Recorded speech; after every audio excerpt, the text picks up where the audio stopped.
다윗은 이스라엘에 있어서 매우 훌륭한 왕입니다. 아마 역사적으로 볼 때도 많은 사람들이 다윗을 떠올리면 굉장히 훌륭한 왕으로 인지하고 있는 그런 왕이죠. 지금도 이스라엘에 있어서 이스라엘의 역사 가운데 가장 위대한 인물을 들라라고 말한다면 다윗을 빼놓지 않습니다.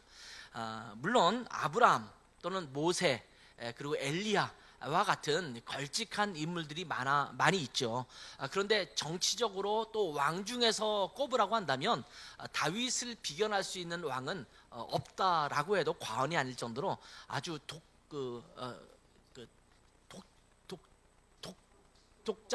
독보적인 독보적인 존재라고 할 수 있습니다. 이것이 다윗입니다. 우리나라에서는 어떤 왕을 최고로 치나요? 세종대왕. 누구든지 우리나라 왕 중에 최고를 따지라면 아마 거의 이구동성으로 세종대왕의 이름을 열거할 거예요. 어떤 사람은 이제 광개토대왕을 말하는 사람도 일부 있기는 있습니다만 많은 사람들에게는 세종대왕이라고 말할 수 있는데, 마치 이스라엘에 있어서 우리 세종대왕과 같은 왕을 뽑으라고 한다면 그 중에 하나가 이제 다윗 왕일 것입니다. 다윗은 사울 왕에 이어서 이스라엘의 두 번째 왕이죠. 그 전에는 왕이 없다가 처음 생긴 왕이 이제 사울 왕이고, 사울 왕에 이어서 다윗 왕이 이제 이스라엘의 왕이 됩니다. 이 다윗의 시대에 비로소 주변 국가들과 족속들을 모두 굴복시키고 이스라엘을 안정기로 접어들게 합니다. 그래서 다윗의 시대에는 그 지역에서 가장 강력한 나라로 인정받을 수 있는 그런 위대한 업적을 남긴 그런 사람입니다. 이스라엘을 끊임없이 괴롭히던 블레셋 또는 아람, 암몬, 모압, 아람, 이런 여러 나라들과 족속들이 있었는데 그 모든 나라들을 굴복시켰던 사람이 다윗입니다. 아직 사울 왕 때는 안정기가 되지 못했고 다윗 때도 아직 안정되지 않았는데 다윗의 시대에 모든 것들을 평정해서 나라가 강력한 나라로 만들어지게 된 것입니다. 그러니 다윗은 이스라엘의 일반적인 역사로 볼 때도 대단히 위대한 왕이라고 말할 수밖에 없는 사람입니다. 우리나라도 그런 일들이 좀 있거든요. 그 전에 대통령이, 좀 죄송합니다, 이렇게 표현하면 죄송하지만 그 전에 대통령이 말아먹어서 그때는 괜찮았는데, 눈에 띄지 않았는데 그 다음 대통령이 이어받았을 때는 나라가 정말 힘들게 되는 상황도 있거든요. 그 대통령이 문제가 아니라 사실은 그 전에 있는 대통령이 어떻게 했느냐에 따라서 그 다음 세대가 달라지는 경우도 있거든요. 그리고 어떤 대통령이 너무 잘했기 때문에 그때는 또 힘들었지만 잘 버텨서 그 다음 대통령 때는 오히려 나라가 괜찮은 때가 되는 경우도 있거든요. 역사를 보면 그런 일들이 반복되고 있는 것을 보게 돼요. 다윗 왕이 대단한 왕이었는데, 그렇다고 해서 다윗이 정말 평안하게 살았느냐? 아마 다윗의 생애를 보시면 알겠지만 쫓기면서 또 온갖 전쟁을 치르면서 피곤하게 아마 인생을 살았지 않았나, 이런 생각이 들어요. 그 평강을 누가 누리냐면 그 다음 때인 솔로몬이 누리는 거예요. 다윗이 그것을 다 이루었기 때문에 솔로몬은 이미 강대국이 되고 모든 나라들을, 주변 나라들에게 또한 그 강력한 힘을 과시할 수 있는 나라가 되었기 때문에 솔로몬은 그 영광을 누리다가 사실은 솔로몬이 미안한 얘기지만 또 말아먹었어요. 그래서 그 다음에는 오히려 나라가 두 조각으로 나뉘어지고 그런 일이 발생하는 것을 보게 되죠. 그런 의미에서 본다면 솔로몬 왕 때가 가장 찬란했던 때라고 볼 수 있지만, 위대한 왕을 들라고 한다면 그 누구보다도 다윗 왕이 최고의 왕이라고 아마 여겨지게 될 것입니다. 다윗은 군사적으로도 강력했지만 문학과 예술에도 탁월함을 보였던 사람입니다. 그러니까 아까도 말씀드렸지만 우리나라의 세종대왕과 비슷한 사람이에요. 세종대왕을 쭉 보더라도 제가 지금 봐도 놀랍거든요. 그 신분제도가 있음에도 불구하고 탁월한 인재를 발탁해서 쓰는 것도 놀랍기도 하고, 또 여러 가지 과학기구들이라든지 이런 것들을 만든 것도 그렇고, 한글을 만든 것도 그렇고, 또 예술적인 측면에도, 문학적인 측면에도 또 뒤지지 않았던 것들을 보면서 야, 어떻게 저렇게 위대한 왕이 있었을까라는 생각이 들거든요. 근데 다윗이 그러한 왕이었어요. 그런데 거기에 플러스 세종대왕에게 없는 하나가 더 있죠. 그게 뭘까요? 하나님을 신실하게 섬겼던 왕이라는 것입니다. 보통 이 정도 되면 교만할 수가 있는데 다윗은 하나님을 신실하게 섬겼던, 그래서 하나님께서 내 마음에 합한 자다라고 하는 말을 할 정도로 하나님이 보시기에도 기뻐했던 왕으로 기록되는 왕입니다. 그래서 이스라엘 역사를 쭉 읽어다 보면 사무엘 상하서나 또는 역대기나 아니면 열왕기서를 쭉 읽다 보면 다윗과 비교해서 그 사람이 정말 하나님 앞에 신실했는지 그렇지 않았는지를 비교할 정도로 모든 것의 기준이 다윗에게 있었다는 것을 보게 되죠. 그만큼 다윗이 훌륭한 왕이라는 것을 보여주고 있는 것입니다. 그런데 이렇게 훌륭한 위대한 다윗도 인간이었습니다. 이 세상에는 완벽한 인간은 없습니다. 여러분 중에 혹시 나는 비교적 완벽한 사람이야, 괜찮아, 이렇게 생각하시는 분이 있다면 빨리 그 생각을 접으시면 좋겠습니다. 인간은 연약한 존재이죠. 그렇기 때문에 조금만 방심하면 실수를 저지를 수밖에 없습니다. 조금만 방심하면 죄에 빠져들 수밖에 없는 존재가 바로 인간입니다. 그래서 목회자들 중에서도 목회를 잘 하다가 평상시에 잘 하다가 마지막 말년이 돼서 망가지는 분도 있거든요. 평상시에 너무 훌륭하게 사역을 잘했는데 어느 순간 잠깐 방심함으로 무너져 내리는 사람들도 참 많거든요.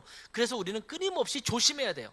내가 넘어지지 않도록, 실수하지 않도록 하나님 앞에 끊임없이 나를 쳐서 복종시키는 일들이 있어야 할 줄 믿습니다. 다윗에게도 여러 가지의 연약함들 또 단점들이 있었습니다.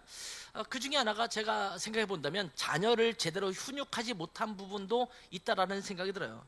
여러 아내를 두다 보니 각 아내들을 통해서 낳은 아들들이 많거든요. 그러니까 이복 형제들 사이에 갈등과 분쟁이 많이 있었던 것을 보게 됩니다. 암논이라는 아들은 압살롬이라는, 이 압살롬은 암논의 이복 동생이에요. 근데 압살롬의 누이 동생인 다말을 강간하는 일도 벌어지죠. 어떻게 그런 일이 있을 수가 있어요. 그런데 그런 일이 벌어지는 것입니다. 그리고 이로 인해서 압살롬은 암논을 죽이기까지 합니다. 그리고 아시다시피 압살롬은 어떤 일을 벌입니까? 자기 아버지가 갖고 있는 왕위를 창탈하기 위해서 반역을 일으키고 아버지를 뒤쫓는, 있을 수 없는 그런 행동을 하는 사람이 이 압살롬입니다. 그래서 다윗을 쫓다가 다윗의 군사령관인 요압에 의해서 비참하게 죽게 되는 것을 보게 됩니다. 다윗의 넷째 아들인 아도니아도 왕이 되려고 음모를 꾸미다가 실패하고 나중에 솔로몬 왕에 의해서 죽임을 당합니다. 다른 일 때문에 죽임을 당하지만 아무튼 아도니아도 같은 형제들이지만 솔로몬에 의해서 죽임을 당하게 됩니다. 다윗의 여러 아들 중에 10번째 아들인 솔로몬이 다윗을 이어서 왕위를 이어받습니다. 그러니 이 가족들의 왕자들을 보면 왕자의 난이 무색할 정도로 거기에 서로 갈등하고 반목이 있고 그랬던 것을 보게 되죠. 그렇게 본다면 다윗은 아버지로서는 조금 좀 아쉽다, 이런 마음이 들게 돼요. 그런데 다윗이 범한 지금 말한 것은 아무 우리도 실수하고 또 연약한 부분으로서 자녀 양육을 잘 못하는 경우도 있기 때문에 그럴 수 있다라고 넘어갈 수 있는 부분이지만, 다윗이 범한 그 굉장히 치명적인 죄악 두 가지가 있지 않습니까? 여러분도 아시다시피 그 첫 번째가 뭐겠어요? 우리아의 아내인 밧세바와 간통을 벌인 일입니다. 거기에 더 나아가서 그 간통의 사실, 또 임신한 밧세바가 임신한 사실을 숨기고 그러기 위해서 우리아를 가장 치열한 전투 현장에 내보내서 저절로 전사하도록, 그 저절로 전사하긴 했지만 사실은 죽음으로 내몬거나 거의 갔거든요. 그래서 그 아기 그 남편을 죽였기 때문에 우리아의 아내인 밧세바를 자기의 아내로 삼지 않습니까?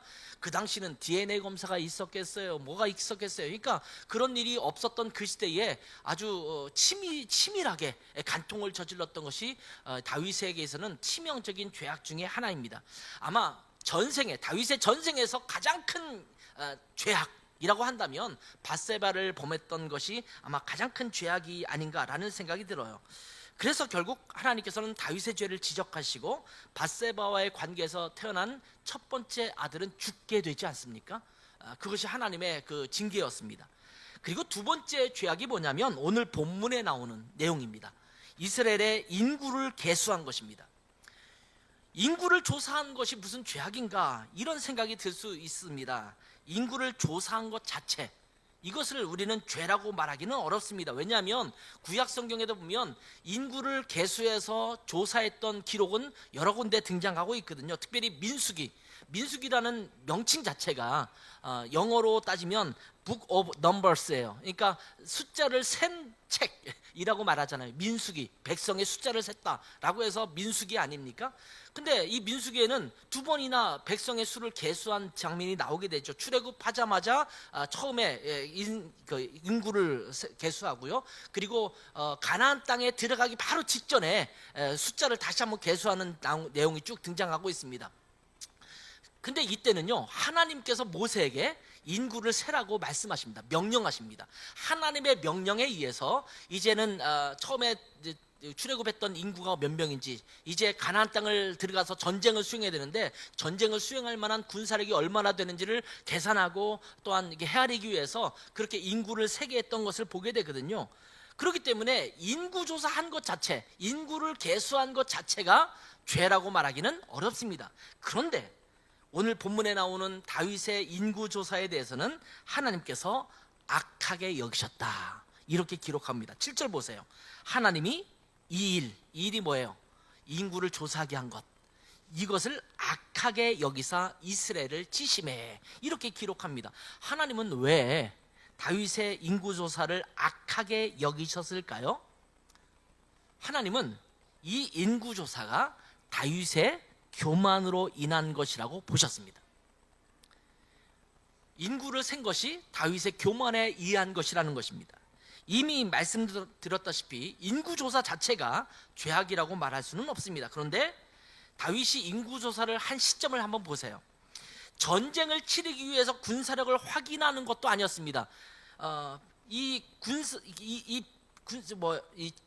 백성의 숫자를 계수해서 뭔가 혜택을 주려고 했던 것도 아닙니다. 아니면 백성의 숫자를 헤아린 다음에 좀 행정 정비라든지 아니면 각종 제도의 정비를 위해서 그렇게 했던 것도 아닙니다. 이 다윗이 인구 조사를 한 이유는 이스라엘에 있는 군사력이 얼마나 되는지를 좀 자랑하고 싶은 마음에서 시작된 것입니다. 오늘 본문을 읽어보면 이 인구조사는 어떻게 기록되고 있냐면 칼을 뺄 만한 자의 숫자를 헤아리는 것을 보게 되죠. 아마 그 이전에 인구조사할 때도 20세 이상의 칼을 뺄 만한 이런 표현이 많이 등장합니다. 그 당시에는 여자는 별로 의미가 없었고 또 노약자도 별로 의미가 없었고 어린이도 별로 의미가 없었어요. 전쟁을 했을 때 전쟁에 동원될 수 있는 사람들을 주로 세는 것이 일반적인 숫자 계수였거든요. 그런데 오늘 본문의 바로 앞부분의 내용을 여러분 한번 돌이켜보세요. 역대상 18장부터 20장까지 쭉 기록되고 있는 내용이 무엇이냐면 모압과 아람과 에돔과 암몬을 쳐서 모두 굴복시켰다라는 내용이에요. 그리고 20장에서는 바로 전장인 20장에서는 블레셋에 거주하고 있는 거인족의 장군들도 이스라엘 장군들에 의해서 모두 죽임당했다라는 기록이 나오게 됩니다. 그러니까 다윗이 죽였던 골리앗의 동생도 죽고 그래서 블레셋 민족에 있는 사람들도 힘을 못 쓰게 만들었다라는 것이거든요. 그 이후에 등장하는 것이 21장입니다. 오늘 본문입니다. 그런데 다윗이 이스라엘의 인구조사를 하게 한 내용이 등장하는 것입니다. 그러니까 이 인구조사는 전쟁을 수행하기 위한 것이 아닙니다. 이미 전쟁은 거의 마무리가 되고 안정기에 돌아온 것입니다. 그때는 우리가 이렇게 전쟁을 치르고 안정된 나라가 됐는데 우리나라 군사력은 아직도 이 정도야, 막강해, 까불지 마, 이런 의미로 해석될 수 있는 내용이지요. 다윗이 인구조사를 하도록 명령했을 때 다윗의 군사령관인 요압이 이런 말을 다윗에게 합니다. 3절을 보면 여호와께서 그 백성을 지금보다 100배가 더하게 하시기를 원합니다. 왕이시여, 우리나라 인구가 엄청나게 많기를 저는 정말 간절히 원합니다. 그런데 이 백성이 다 주의 종이신데 왜 이 인구조사를 하도록 명령하십니까? 그러면서 이렇게 행하여 이스라엘이 왜 범죄하도록 하십니까? 이런 이야기를 합니다. 어떻게 보면 왕이 내린 명령에 신하가 당돌하게 이야기하는 것처럼 느끼게 됩니다. 여러분, 이 말이 무슨 말일까요? 요압은 다윗 왕에게 이러한 인구조사는 하나님 앞에 범죄하는 것이다, 이렇게 지금 언급하고 있거든요. 그러면서 하나님께서 이스라엘 백성을 지금보다 100배나 더하게 하시기를 원한다, 이렇게 말하고 있습니다. 이 말은 다윗이 인구조사를 하게 한 이유가 무엇인지를 엿보게 합니다. 다윗은 이스라엘의 주변 국가들과 족속들을 평정하고 강대한 나라가 되었습니다. 그런데 이스라엘의 군사력이 얼마나 되는지 조사해서 그 뿌듯한 마음, 내가 이 정도로 나라를 잘 다스렸어, 이런 마음을 갖게 하는 그러한 마음으로 이 인구조사를 시켰다는 것입니다. 뿐만 아니라 이 정도의 군사력이면 주변 국가들을 까불지 마, 나를 넘보면 안 돼, 우리는 이 정도의 군사력이 있어, 이것을 자랑하고 싶은 것입니다. 우리나라가 경제력으로 세계에서 몇 위나 될까요? 군사력으로 몇 위나 될까요? 생각보다 우리나라 군사력과 경제력이 되게 탁월합니다. 거의 뭐 10위 안에 들거나 군사력도 뭐 5위, 6위에 들어요. 그러니까 전 세계 100, 거의 200개 나라가 있는데 그 중에서 탑5 정도 들 정도가 되면 우리나라가 엄청난 거죠. 그렇다고 해서 이 군사력이 탁월해서 우리나라가 어떤 나라와 견주어도 살아남을 수 있는 나라가 됐느냐? 저는 그렇지 않다고 봅니다. 단순하게 군사력을 통해서, 우리의 경제력을 통해서 세상과 그냥 맞설 수 있는 것은 아니라는 것입니다. 하나님이 함께 하시지 않으면 할 수 없는 일이 이런 일들이거든요. 굳이 이런 조사를 하지 않아도 하나님께서 100배나 우리의 인구를 더하실 수 있는데 굳이 왜 이런 조사를 해서 그런 마음을 갖고 있으십니까? 라는 말을 지금 요압이 다윗에게 한 것입니다. 다윗은 자신의 막강한 군사력을 조사해서 주변 국가들에게도 보란듯이 우리는 이 정도로 강력한 군사력을 갖고 있는 나라야 라고 자랑하고 싶었을 것입니다. 여러분, 이스라엘이 전쟁에서 승리한 것은 늘 하나님께서 함께 하셨기 때문입니다. 아무리 강대할 때도 하나님께서 함께 하시지 않으면 여지없이 패배했습니다. 그런데 이스라엘의 상황이 너무나 열악하고 부족함에도 불구하고 하나님이 함께 하시면 넉넉히 이기는 역사가 일어났습니다. 이것이 성경에 계속해서 반복되고 있는 패턴 중에 하나예요. 자기의 능력을 의지하면 패배하고 하나님을 전적으로 의지할 때는 내 상황이 부족해도 승리하게 하시는 것이 하나님의 역사였습니다. 그러니까 이스라엘은 이스라엘의 군사력에 따라서 전쟁에 이기고 진 것이 아니라 이스라엘의 전쟁은 늘 하나님께 속한 것이었습니다. 어떠한 상황에서라도 하나님을 의지하면, 하나님만 의지하면 되는 것이었습니다. 이 강력한 군사력을 의지하는 것은 오히려 하나님을 의지하지 않도록 하는 그러한 장애 요소가 될 수 있다는 것을 그가 간과한 것입니다. 여러분이 탁월한 능력 또는 경제력, 체력 이런 것들을 갖추었다고 여러분 자만해서는 안 됩니다.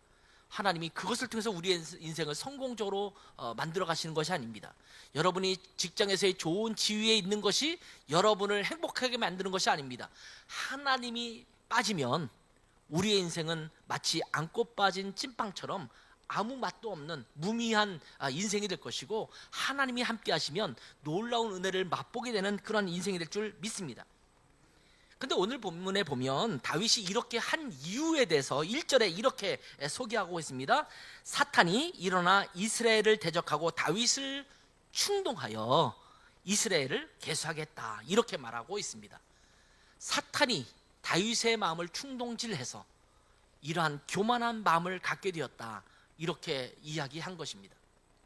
사탄은 끊임없이 우리가 하나님을 떠나서 하나님을 의지하기보다는 내가 의지할 것들을 바라보게 하고, 그것이 없으면 내가 마치 안 될 것처럼 낙심하게 만들고, 그것이 있으면 내가 뭔가 다 잘할 수 있을 거라고 착각하게 만드는 그런 일을 사탄이 우리에게 계속 속삭이고 있는 것입니다. 인간은요, 자기가 많이 알고 있다고 착각합니다. SNS를 쭉 읽다 보면, 또는 유튜브 같은 것들을 쭉 들여다보면, 특별히 뭐 어떤 한 진영에 속해서 이야기를 한다든지 자기가 어떤 부분에 속해서 뭔가를 이야기하려고 하다 보면 굉장히 많이 알고 있다고 착각하는 것 같아요. 이 세상에 있는 모든 이치를 다 파악하고 있는 것처럼 그렇게 너무 당당하게 이야기하는 경우를 많이 봅니다. 또한 인간은 자기 힘으로 뭔가 할 수 있다고 착각합니다. 그렇지만 여러분, 우리 인간의 지식과 지혜는 지극히 작다라는 것을 우리는 인정해야 될 줄 믿습니다. 인간은 위대한 존재이긴 합니다. 그건 부인할 수 없어요. 이 땅에 있는 모든 그 동물이나 생물들보다 인간이 가장 위대할 것입니다. 하나님이 그렇게 만드셨기 때문에 그렇습니다. 그런데 우리가 할 수 있는 것은 아주 미미한 것밖에 없음을 고백해야 합니다. 엊그제 호우주의보가 내렸죠. 엄청난 비가 퍼부었습니다. 다른 지역은 어떤지 모르지만 제가 살고 있는 지역은 정말 바깥으로 물을 쏟아듯이 엄청나게 장대비가 쫙 쏟아졌어요. 그러면서 뉴스에서는 다리가 끊기고 뭐 이런 내용도 많이 등장하는 것을 봤죠. 또 다리를 건너던 컨테이너 트럭이 또 넘어지고 전복되는 그런 영상도 보았습니다. 집이 떠내려가고 다리가 부서집니다. 이런 상황에서 인간이 할 수 있는 일은 없어요. 피하는 것밖에 없습니다. 기다리는 수밖에 없어요. 비가 그치고 이것이 다 끝나야지만 뭔가 복구를 하지 그 상황에서 할 수 있는 일이 없다라는 것입니다. 속수무책입니다. 태풍이 불어오고 산불이 나고 천둥과 번개, 우박, 토네이도, 산사태, 가뭄, 지진, 쓰나미, 화산폭발 이런 일이 벌어질 때 이 천재지변이 일어나면 인간의 힘이 얼마나 연약한지를 깨닫게 됩니다. 심지어 우리가 암과 같은 질병에 걸려도 할 수 있는 일이 한계가 있음을 깨닫습니다. 야, 우리는 뛰어나다고 생각하는데 너무 할 수 있는 일이 없는 거예요. 그냥 자연인데 이 자연 앞에서 우리 인간의 무기력함을 깨달을 수밖에 없는 존재가 우리 인간 아닙니까?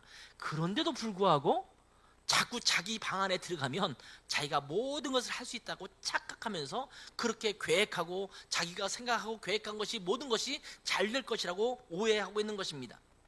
우리 스스로 자만해져서는 안 됩니다. 그러니까 어떤 현상에 대해서 너무 쉽게 판단하지 말아야 합니다. 더 깊이 살펴야 합니다. 저는 우리 하람이에게도 시험 준비하면서 그런 얘기를 많이 해요. 종합할 수 있는 능력을 키워라. 분석할 수 있는 능력을 키워라. 어떤 상황을 종합하고 그것을 분석해서 어떤 결과를 내야 되지 않습니까? 이 법에 있어서도 마찬가지 아닙니까? 뭐 검사가 되든 변호사가 되든 모든 것들을 종합하고 그걸 분석해서 제대로 된 판단을 해야 되지 않습니까? 근데 우리는 자꾸 그런 능력을 소홀히 여겨요. 그리고 내가 조금 알고 있는 것, 단순하게 알고 있는 것을 가지고 모두가 전부인 것처럼 그렇게 큰 소리를 내는 경우가 참 많거든요. 때로는 내 생각에는 다르다라고 느낄 때에도 그럴 수도 있겠지라고 하는 마음을 가질 필요가 있습니다. 저 사람은 저렇게 말하는구나. 뭐 그럴 수도 있겠네? 이것이 우리가 가져야 될 마음이거든요. 여러분, 우리가 과학적 사실이라고 인정되었던 부분들이 있지 않습니까? 그런데 세월이 지나면 그 가설이나 또 그 학설이 부인되고 새로운 학설 또는 새로운 가설이 등장하는 것을 보지 않습니까? 우리는 과학적이다라고 말하면 진리이다라는 것과 같은 말로 생각을 합니다만 세월이 지나면 그 과학적 사실도 바뀌는 것이 우리가 지금 느끼고 있는 것이 아닙니까? 그러니 내가 모르는 다른 부분이 있을 수 있다는 것을 염두에 두어야 합니다. 책 한 권 읽은 사람이 가장 무섭다고 하잖아요. 제가 신학교 다닐 때 교수님들이 굉장히 많이 했던 얘기 중에 하나예요. 책 한 권 읽은 사람이 가장 무섭다. 그러니까 예를 들면 제가 보수주의자예요. 그렇다면 보수주의적 신학책만 쭉 읽어요. 자유주의에서 나온 얘기들 뭐 다른 것들을 아예 살펴보질 않아요. 그러면 이것만 가지고는요 제가 모든 것을 알 수 있다고 말할 수가 없어요. 그럼 저쪽 자유주의 진영에서는 어떤 책을 말하고 있는가, 어떤 가설을 얘기하고 있는가, 어떤 또 학설을 이야기하고 있는가를 살피고 그것을 살펴보면서 내가 이것이 진짜구나라는 걸 확인할 수 있어야 되는데 아예 그거는 보지 않는 거거든요. 그러니까 책 한 권 읽은 사람은 그 책 하나 가지고 모든 것을 근거로 들어서 얘기하기 시작하니까 말이 안 통하는 거예요. 그러니 책 한 권 읽은 사람은 무섭죠. 얘기가 안 되니까. 우리가 이 땅에 살아가면서 상식적인 부분이든 삶에 있어 여러 부분이든 그런 부분에서 특별히 요즘 같은 경우는 정치적인 부분에서도 마찬가지인데 한쪽만 보려고 하지 말고 그쪽에서만 있어서는 심각한 문제를 겪을 수 있다는 것을 알아야 합니다. 다윗은 이스라엘이 강성해지고 강력한 힘을 갖게 되자 교만한 마음을 살짝 가졌던 것입니다. 이 정도면 우리를 얕볼 수 없지, 우리는 이 정도로 강한 나라야 라는 교만한 마음을 갖게 된 것입니다. 하나님보다 내 군사력을 의지한 것이고 내 나라의 강력함을 의지하게 된 것입니다. 그런데 다윗의 위대함은요, 실수를 저지르지 않거나 죄를 저지르지 않는 데 있었던 것이 아닙니다. 물론 다윗이 반복적으로 엄청난 죄를 저지르거나 언제나 교만하거나 언제나 욕심으로 가득 찼던 것은 아닙니다. 그런데 그런 다윗도 때로 넘어질 때가 있지 않았습니까? 죄에 넘어지지 않았습니까? 그런데 다윗은 죄를 지은 이후에 그 죄를 깨닫고는 바로 하나님 앞에 회개했다라는 것에 다윗의 위대함이 있습니다. 죄를 짓지 않은 인간은 없어요. 실수하지 않은 인간은 없어요. 그런데 죄를 짓고 실수를 할 때마다 빨리 돌이키는 자들, 하나님 앞에 회개로 나오는 자들이 하나님 앞에 위대하게 살아가는 자가 될 줄 믿습니다. 내 죄를 감추지 말고 내 실수를 얼버무리지 말고 그것을 주님 앞에 갖고 나와서 주님 앞에 자복하는 것이 필요합니다. 다윗은 우리아의 아내인 밧세바와 간통을 저지르는 치명적인 죄를 저질렀습니다. 물론 요즘의 정치인들과 왕정 시대의 왕과 함께 비교할 수는 없어요. 상당히 다른 부분이 많았죠. 아무리 나라의 최고 지도자라고 해도 아마 그것이 왕이라고 하더라도 남편이 있는 유비누아와 간통을 저지르는 것은 큰 죄악입니다. 왕정 시대 때에도 겁나서 말은 못하지만 그것에 대해서 어느 누구도 왕을 곱게 보는 사람은 없었을 것입니다. 그건 치명적인 죄악입니다. 더구나 하나님을 섬기는 왕이라면 그런 일을 저지르면 안 되죠. 하나님이 선택하고 하나님 앞에 예배드리기로 마음먹고 하나님 앞에 성전을 건축하기로 하고 하나님 앞에 신실하게 그 말씀대로 살려고 그렇게 고백했던, 늘 찬양했던 다윗이 저질렀던 이 간통은 아마 더 큰 죄악처럼 느끼게 하기에 충분했을 것입니다. 여러분 생각해 보세요. 성도들이 그런 일을 저지르면 저렇게 하면 안 되지, 죄악이지, 저거는 저러는 건 아니야 라고 손가락질 할 수 있을 거예요. 근데 목사가 그런 일을 저질렀다고 생각해 보세요. 그러면 우리는 어떻게 생각하겠습니까? 어떻게 목사가 그럴 수 있지? 더 놀랍게 여기고 그것을 더 크게 여기지 않겠습니까? 다윗이 그러한 존재였다라는 것입니다. 그런데 그런 죄악을 저질렀지만 하나님께서 나단 선지자를 통해서 다윗의 죄악을 지적했을 때 다윗이 했던 행동은 곧바로 하나님 앞에 통회하며 회개한 것이었습니다. 자기를 변명하지 않고 자기가 그럴 수밖에 없었다라는 이유를 말하지 않고 숨기려고 하지 않고 당신만 좀 입 다물고 있으면 아무도 모를 거야 그렇게 말하지 않고 하나님 앞에 적나라하게 자기의 죄악을 고백하고 하나님 앞에 통회했습니다. 그런데 오늘 본문에서도 보면 하나님께서 다윗의 죄악을 지적했을 때 다윗은 곧바로 하나님 앞에 엎드려 회개합니다. 7절과 8절을 한번 볼까요? 하나님이 이 일을 악하게 여기사 이스라엘을 치심에 8절 다윗이 하나님께 아뢰되 내가 이 일을 행함으로 큰 죄를 범하였나이다. 이제 간구하옵나니 종의 죄를 용서하여 주옵소서. 내가 심히 미련하게 행했습니다. 이렇게 이야기합니다. 다윗은 변명을 늘어놓지 않습니다. 밧세바와 간통을 저질렀을 때보다 지금 이 인구조사를 했을 때는 훨씬 더 변명할 여지들이 많습니다. 사실은 이래서 이런 겁니다, 저래서 저런 겁니다 라고 말할 수 있는 상황일 수도 있습니다. 그럼에도 불구하고 다윗은 아무런 변명을 늘어놓지 않습니다. 곧바로 자기 자신의 죄악을 하나님 앞에 자복합니다. 이러한 다윗에게 하나님은 세 가지 중에 하나를 선택하게 하죠. 내가 징계를 내릴 거야. 그렇지만 세 개 중에 너가 선택할 수 있는 것을 허락할게. 첫 번째, 3년 동안 기근이 들게 하는 것. 두 번째, 너가 적군에게 쫓겨서 3개월 동안 쫓겨다니는 것. 또는 너가 이 사흘 동안, 3일이죠. 3일 동안 이 온 이스라엘에 전염병이 내리게 하는 것. 이 세 가지가 있는데 너 어떤 것을 택할래? 전 이런 거를 하나님께서 말씀하시면 굉장히 고민스러울 것 같아요. 그냥 징계하시지 뭘 그걸 선택하라고 하시나 이렇게 생각할 수도 있을 거예요. 근데 하나님께서 다윗을 긍휼히 여기셨는지 아무튼 선택하게 하세요. 그리고 다윗은 그 중에 어떤 것을 선택합니까? 사흘 동안 전염병이 도는 것입니다. 왜 이것을 선택했을까라는 생각을 하는데, 지금 사무엘 상하에서 동일한 내용을 기록하고 있을 때 그 당시는 7년의 기근이라고 말하고 있어요. 근데 이게 좀 달라요. 여기는 3년이라고 나오고 있는데 주석서라든지 해설서를 찾아보면 아마 이미 4년 정도의 기근이 있었다. 그런데 다윗에게 말하는 시점에는 앞으로 3년 더 라는 것이 아니냐. 왜냐하면 오늘 본문도 보면 이미 하나님께서 다윗의 죄로 인해서 이스라엘을 치셨다라고 말하고 있거든요. 이미 뭔가 있었어요. 그런 상황에서 지금 이 이야기를 하시는 거니까 이 부분에서 아마 3년 더라는 생각을 할 수가 있어요. 아무튼 이런 부분이 있습니다. 근데 3년이라는 기근은 긴 시간이잖아요. 적이 쳐들어와서 3개월 동안 쫓기는 것은 그러면 7만 명이 사흘 동안 전염병 때문에 죽는 것보다 아마 사상자 수가 적었을까? 그렇지 않았을 가능성도 굉장히 커요. 그리고 더 황폐해졌을 거예요. 그래서 아마 다윗은 인간이 인간을 쳐서 내가 적의 침입을 받고 우리나라가 피폐해지는 것보다는 하나님께서 우리에게 치시는 게 나을 것 같다. 거기에 플러스 하나님은 긍휼이 많으신 하나님이니까 이렇게 하시더라도 그 중에 긍휼하심을 잃지 않겠지라고 하는 기대감도 있었습니다. 그래서 사흘 동안은 전염병이 내리는 것들을 선택하게 되죠. 여러분, 이것 때문에 7만 명이나 되는 이스라엘 사람들이 죽습니다. 어떻게 보면 너무나 간단한 죄인데 하나님께서 왜 이 정도의 징벌을 내셨을까 이런 생각을 하게 되죠. 근데 여러분, 우리가 기억할 것이 있어요. 하나님께서 우리의 죄를 용서하신다고 하더라도 죄로 인한 참혹한 결과는 겪을 수 있다는 것을 기억해야 합니다. 내가 음식 관리를 잘못했어요. 그럼 내가 질병이 들 수 있겠죠. 근데 하나님, 내가 음식 관리 잘못했네요, 그렇게 회개한다고 해서 내가 이미 먹었던 잘못된 음식에 대한 후유증이나 이런 것이 아예 없어지는 것이 아닙니다.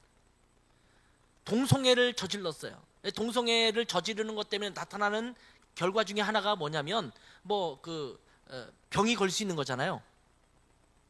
그런 병에 걸린 내가 동성애를 회개하고 주님 앞에 나온다 하더라도 그 질병은 계속, 에이즈 같은 질병은 내 속에 남아 있을 수 있다라는 거예요. 내가 지은 죄의 대가가 하나님 앞에 회개한다고 모든 것이 없어지지 않는다는 것을 우리는 기억해야 돼요. 하나님은 우리를 용서하시지만 내가 지은 죄의 결과로 인해서 내 삶 가운데 어려움이 겪어질 수 있다는 것을 기억해야 합니다. 하나님은 다윗은 용서하셨지만 다윗의 죄악으로 인한 고통을 어느 정도 감수했어야 했습니다. 그러나 다윗의 회개로 인해서 이스라엘에게 내릴 참혹한 결과는 피할 수 있었던 것입니다. 자, 우리는 연약하기 때문에 언제나 실수할 수 있습니다. 죄악을 저지를 수 있습니다. 그렇지만 그 실수와 죄악 가운데 계속 머물러 있어서는 안 됩니다. 내가 실수했네, 죄를 저질렀네, 뭐 어쩔 수 없지 라고 그 자리에 머물러 있을 것이 아니라 빨리 돌이켜 하나님 앞으로 돌아와야 하고 하나님 앞에 회개해야 합니다. 그러면 하나님의 긍휼과 하나님의 은혜를 얻게 될 줄 믿습니다. 감추면 감출수록, 부인하면 부인할수록 오히려 내 마음 가운데 고통은 더 커집니다. 하나님은 다윗의 회개로 인해서 다윗의 죄를 용서하셨습니다. 그리고 뭐라고 말씀하시냐면 오르난의 타작마당에 제단을 쌓고 하나님 앞에 제사를 드리게 합니다. 18절을 볼까요? 여호와의 천사가 갓에게 명령하여 다윗에게 이르시기를, 다윗은 올라가서 여부스 사람 오르난의 타작마당에서 여호와를 위하여 제단을 쌓으라 하신지라. 오르난의 타작마당으로 가서 제단을 쌓으라고 갓 선지자를 통해서 말해요. 제가 갓에게라고 안 하고 갓에게라고 말할 때 이 갓에게라고 말하는 이유는 원래 발음은 가드예요. 가드. 그러니까 시옷 받침이 사실 아니고 디귿 받침이 되어요, 원래 발음으로 따지면. 그래서 갓에게 제가 이렇게 표현하고 있는 거예요. 아무튼 오르난이라는 사람은 어느 나라 사람이에요? 어느 지역 사람이에요? 여부스 사람입니다. 여부스 사람이라는 말은 이스라엘 사람이 아니라는 것입니다. 여부스 족속에 속한 사람입니다. 즉 이스라엘에 거주하는 이방인이라는 말입니다. 하나님은 오르난의 타작마당에 가서 그곳에 하나님을 위한 제단을 쌓고 하나님께 제사를 드리라고 명령하십니다. 자, 이 오르난의 타작마당은 나중에 솔로몬이 예루살렘 성전을 건축하는 그런 장소가 됩니다. 이 사건 이후에 다윗은 오르난의 타작마당을 성전으로 명합니다. 그리고 앞에 드리는 번제단을 그곳에 쌓습니다. 그리고 이 이후로는 오르난의 타작마당에서 제사를 드리게 합니다. 다윗의 시대에 성막이 어디에 있었습니까? 기브온이라는 곳에 있었어요. 출애굽하면서 성막이 계속 이동을 했잖아요. 그리고 가나안 땅에 정착하면서 처음에는 실로라는 곳에 성막을 두었어요. 근데 이 실로에서 나중에 블레셋에 뺏겼다가 뭐 아비나답의 집에 있었다가 이러다가 다윗 때에는 기브온이라는 곳에 산당을 만들고 거기에 성막이 있었거든요. 거기서 제사를 드렸어요. 그리고 언약궤는 다윗이 찾아와서 예루살렘에 장막을 짓고 그곳에 두었던 것이죠. 그러니까 성막과 언약궤가 있던 곳이 달랐던 시대입니다. 그래서 제사를 드리기 위해서는 기브온 산당에 가서 제사를 드려야 했었는데, 이 사건 이후로 다윗은 그곳을 성전으로 임명하고 그곳에 제단을 쌓아서 하나님께 번제를 이곳에서 드리도록 명령한 게 된 것입니다. 자, 그리고 이 오르난의 타작마당은 하나님께서 아브라함에게 아들 이삭을 번제로 드리라고 했던 그 산, 어떤 산이에요? 모리아 산이죠. 이 모리아 산과 같은 곳입니다. 그러니까 아브라함이 제사를 드렸던 곳, 이곳에 성전이 있다는 것은 의미가 있죠. 그리고 오르난의 타작마당에서 다윗이 하나님 앞에 제사를 드리게 됐던 곳, 이것도 성전으로서의 의미가 있죠. 그리고 나중에 이곳에 솔로몬이 예루살렘 성전을 건축하게 됩니다. 그리고 모든 이스라엘 백성들은 이곳으로 나와서 하나님 앞에 속죄제를 드리고 여러 제사를 드리면서 죄를 용서받고 하나님의 은혜를 경험하는 그런 장소가 된 것입니다.